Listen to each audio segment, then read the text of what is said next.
Like we said, there's game 4, but let's talk about game 3. The Red Wings started off with plenty of chances, but they couldn't convert, especially in the first period. They were 0 for 6 on the power play tonight. That includes some time on the 5-on-3. Check it out, some puck movement.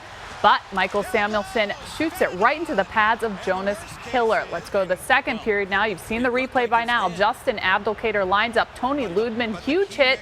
He gets called for charging a 5-minute major and a game misconduct. Obviously, the league will review. Turning point in the game because 18 seconds later, Nick Bonino scores for the Ducks. Power play goal. That made it 1-0 Anaheim. And it stayed that way through the third period. Wings on the power play. Damian Brunner coughs it up. Ryan Getzlaf scores. That made it 2-0 Ducks. Wings have another third period meltdown, but this time there's no coming back. The Ducks score 2 more in the third period to beat the Wings 4-0. They now lead the series 2-0. Mike Babcock said post-game his young team got rattled. I thought tonight, though, we had everything set up perfect for us. And when we gave up that second goal, we let it affect us. And we shouldn't have let it affect us. You should keep playing. That's what the game's all about. Yeah, I mean, I think if we score on the power play, it's a completely different story. And, you know, sometimes it just doesn't go in. But we were working hard at it. And we'll figure out the kinks tomorrow. And, yeah, like I said, we'll be better on Monday night. Hopefully better on Monday night. Eastern Conference quarterfinals today. New York Rangers versus the Washington Capitals. Caps go in with a 1-game lead in the series. As regulation ended, a no call on the Caps' delay of game. In overtime, the Rangers get called for the same thing, and Mike Green makes them pay. Circle as this is Ribeiro walking it off. Fakes the drive. Back to Green. Power play goal for the Caps and the game winner. They take a 2-0 lead in the series. It was like batting practice for the Tigers tonight at Minute Maid Park. Game 3 with the Astros. First inning, runners in the corners for Miguel Cabrera. He's going to single to right. Austin Jackson easily scores. Torrey Hunter to third. And it's 1-0 Tigers. Same inning, 2 on for Victor Martinez. That's a double to left center all the way back. Hunter and Cabrera come home to score. 3-0 Tigers. And you'll see the throw is not in time by a long shot. Second inning, 1 on for Miggy. And he goes yard. One of 2 home runs for him tonight. Tigers win and win big. Get this, 17-2 the final. Wow. Miguel Cabrera tied a career high for 6 RBIs tonight. Around the AL Central Division, the former first-place Kansas City Royals taking on the Chicago White Sox. No score in the first when Royals' Lorenzo Cain tripled to right. And going the other way, Rios dives and it's by him. That scored Billy Butler and Eric Hosmer to make it 2-0, and that's your final. Royals win tonight. It was a rainy day at Churchill Downs, and Orb had never run on a muddy track, but that didn't matter for a horse who came on late to win the 139th Kentucky Derby. As they come down to the 16th pole, it is Orb in front from Normandy Invasion, My Loot, and Golden Soul between horses, down to the wire. Orb has won the Kentucky Derby for Shug McGee. Orb won in 2 minutes and 2 seconds. First win for Orb's jockey Joel Rosario and trainer Shug McConaughey. We didn't think we'd be here. It's not what we were planning on, and he just kept coming and he kept coming. And then after the Fountain of Youth to the Florida Derby, I would go up where he was, and I couldn't believe what I was seeing. You know? Good for him, and I want to correct myself, 2-1 in case I said 2-0. Wings are still in it, no worries. Yeah. Coming up on Sports Final Edition, suspension. The Red Wings lose Justin Abdelkader for 2 games. Mickey Redmond breaks down what it means going forward. Phil Jackson is assisting the Pistons. Why? Rob explains. And sweet. The Tigers score an embarrassing amount of runs in Houston. Spins at the wall, looks up, and it's gone. These boys are amazing. Highlights coming up. Sports Final Edition starts now.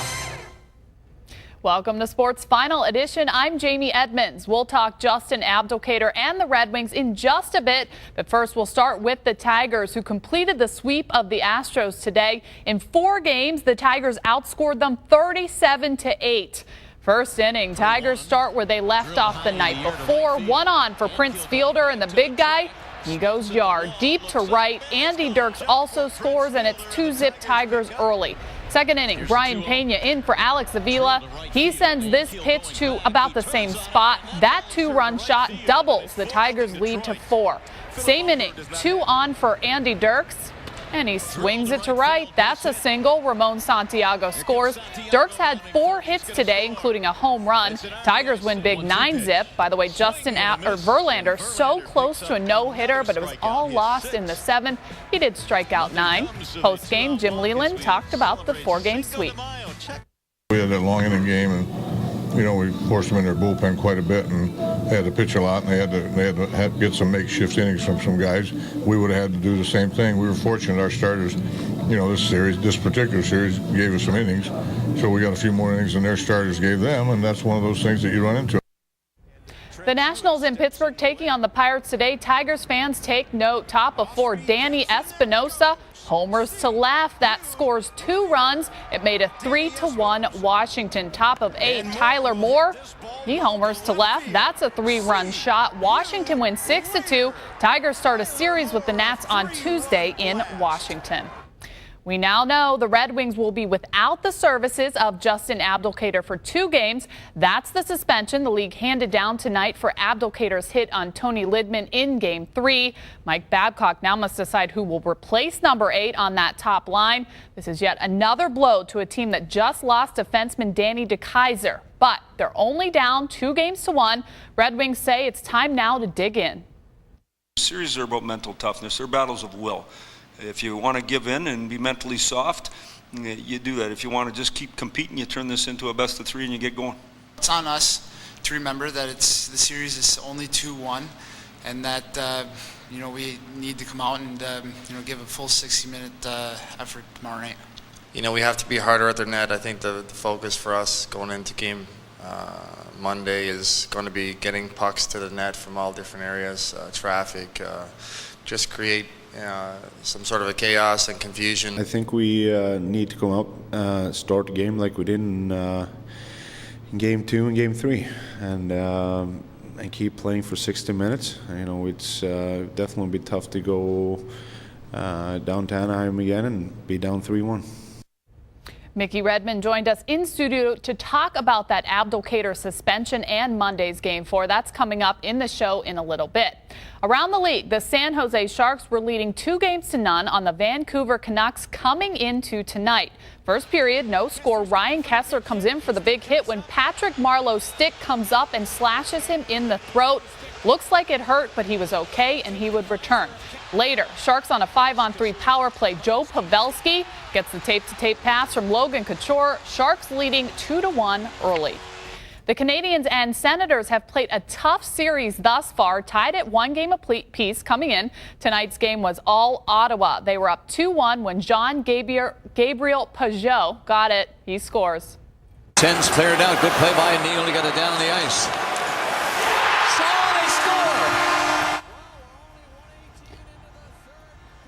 Pageau had a hat trick tonight as the Sens win 5-1, take a 2-1 lead in that series. The top-seeded Chicago Blackhawks leading the Minnesota Wild by 1 in the first period when Wild's Pierre-Marc Bouchard finds the rebound and beats Corey Crawford to tie it up. It's 2-1 Wild, less than 3 minutes to go in the game when Patrick Kane finds Duncan Keith, former Spartan. Keith scores, tie game again. This heads to OT in the extra frame. Johnny Aduya tries to clear it. Jason Zucker intercepts and scores. The Wild win 3-2. They're now down just 2-1. Let's go to the NBA playoffs. The Knicks and Pacers doing battle tonight in Game 1 at Madison Square Garden. Tie game in the second quarter. Carmelo Anthony is just going to pull up. That jumper is good. Knicks up 37-35 and shows why he got that one MVP vote. Time winding down. First half, Paul George just steps back. His 3 is good. It's 52-46. George at 19. Second half, Pacers DJ Augustine 3-pointer. Pacers win Game 1, 102-95. One more, another NBA game. Oklahoma City and Memphis start their second-round series today. Fourth quarter, Marc Gasol. He's just going to turn around. The jumper is good. That puts Memphis up 84-77. With less than 30 seconds to play, Kevin Durant goes off. Down by 1. He is going to nail the jumper to put the Thunder up 91-90. Thunder hold on to win the game 93-91 to take the first game in the series. Before we head to break, I'd like to give a shout out to the Detroit Mercy men's lacrosse team. They won the MAC championship today, which means they get an automatic bid in the NCAA tournament. In just their 5th year in existence, they'll play Notre Dame, the number 2 seed, Saturday. Good for them. Coming up on Sports Final Edition, Rob talks Tigers and Mickey Redmond talks Abdelkader and that suspension. Stay with us.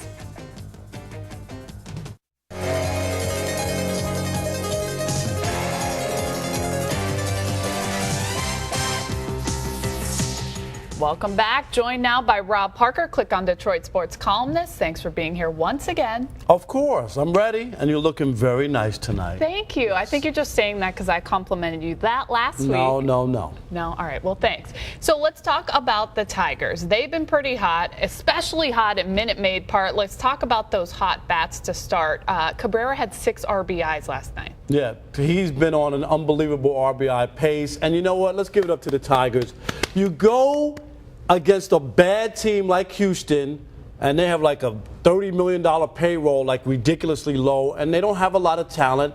This is what you do to bad to mediocre pitching. You beat it up, you sweep a 4-game series, and finally the Tigers live up to what they should offensively.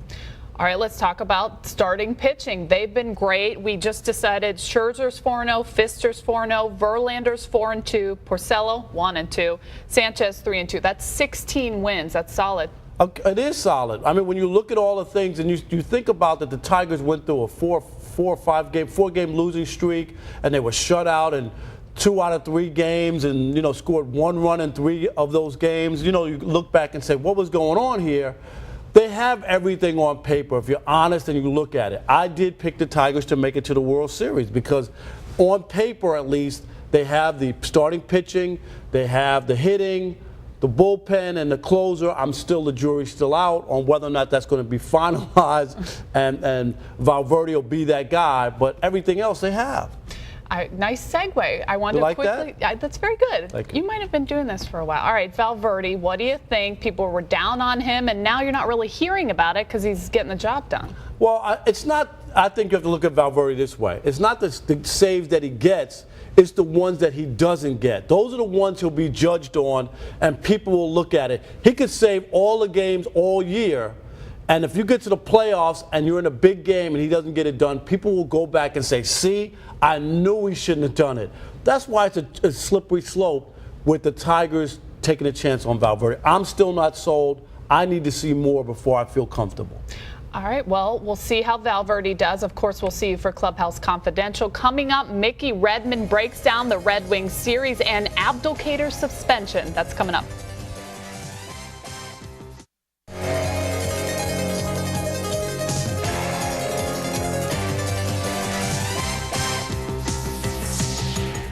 Joined now by Mickey Redmond. Okay, the league just announced Justin Abdelkader gets 2-game suspension for his hit on Tony Lidman. What do you think?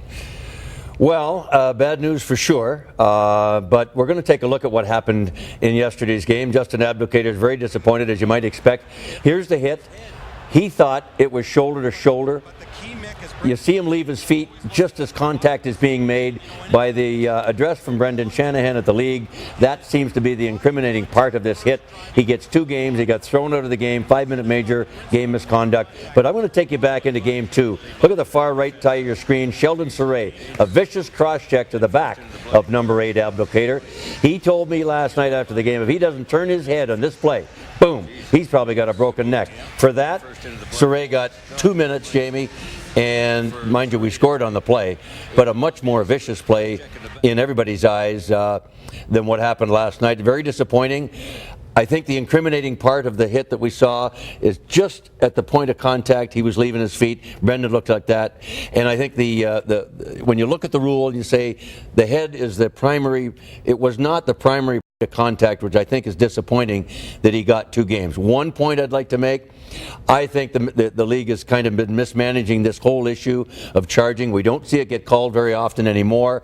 Guys are taking 5-6 steps, cruising 40 feet, bang, they're hammering guys. And you know what? Guys are going to get hurt. We got $200 million in salaries on the shelf at any one time in the league. It's unacceptable. They got to clean that part up. But given that, we're going to miss Abdelkader with this team for 2 games, and it's a big loss. All right, well, I don't even have to ask you any questions. He came in fired up about this. So you can't do anything now because Abdelkader is gone. We don't know who will replace him, but that was just one part of the story for Game 3. The power play was really the major story. It really was. In a span of just shy of 7 minutes in the first period, not only did Franzen have a breakaway and was stopped by Jonas Hiller, they had 5 minutes and 20 seconds, the Red Wings did, of power play. They had 5-on-4, 4-on-3, and 5-on-3 for 40 seconds. They got a total of 4 shots on that power play time. Not acceptable. They score there, they probably go on to win the game. That's really what they'll lament later. Certainly the Abdelkader hit and the turnaround where the Ducks scored in that 5-minute major was a big part. But you got to get your power play to work. The Ducks got off their game, and when they got through that, they got momentum and were able to settle into their game and get the opportunity they needed for Bonino to score and go on to make it look easy. There was a lot of stuff that went on after that that really didn't mean anything. The rookies kind of got burned up a little bit, but that's what you get with young players.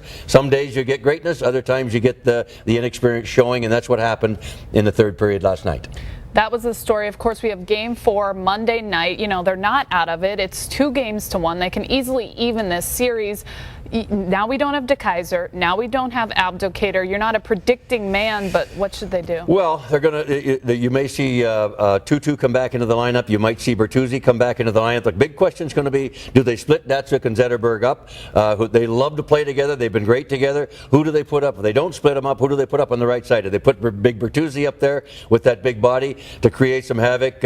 I'm not worried at all about winning in Anaheim. I think we'll have a good effort tomorrow night. We'll get guys in there. We'll rally around what happened because Abdelkader's been a real popular part of this hockey club. I think they'll rally around that. We'll win tomorrow night, and I don't see any problem winning in Anaheim. We've already done it once. We played well during the season there. So, you know what? Very fine line between these two teams. Last night, the Abdelkader hit, that whole hullabaloo really was the tipping point with the power plays going by in the first period. All right, we talked about this last night. Quick start. That's what they need in Game 4. Thank you for stopping by for us. Good to be here. All right, stay with us on Sports Final Edition.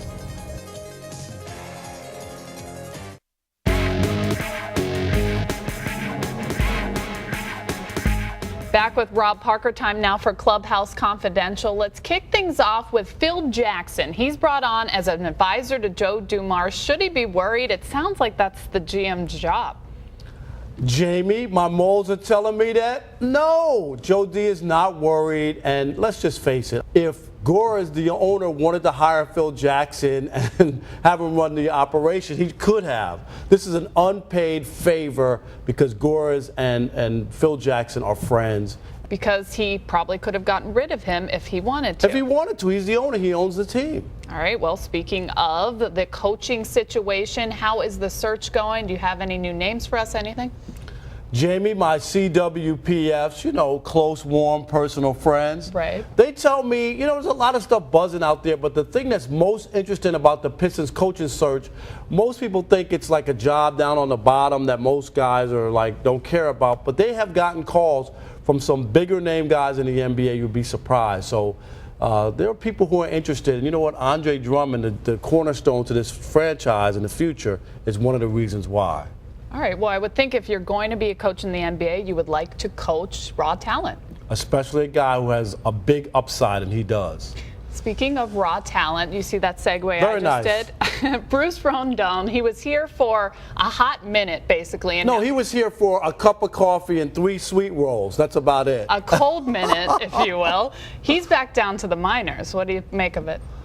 Jamie, my MLB peeps are telling me that the Tigers are a little down on him. They were hoping that he would get his chance to come up and show them that he could do some things, you know, on a big league level and maybe stick around for a while and prove to them that spring training was just that. Spring training things didn't work out because he was doing well in the minor leagues. But it's interesting to see if he really is, or they still look at him as that guy for the future as far as the closer. All right, well, he needs some work down in the minors. Obviously, thanks, Rob. Stick with us on Sports Final Edition.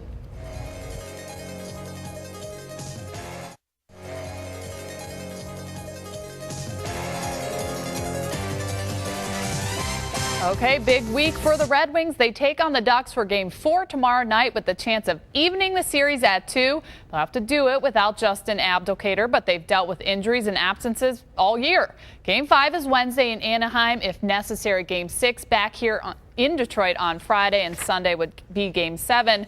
Hopefully next week on Sports Final Edition, we're talking about a Round 2 matchup. Have a great week.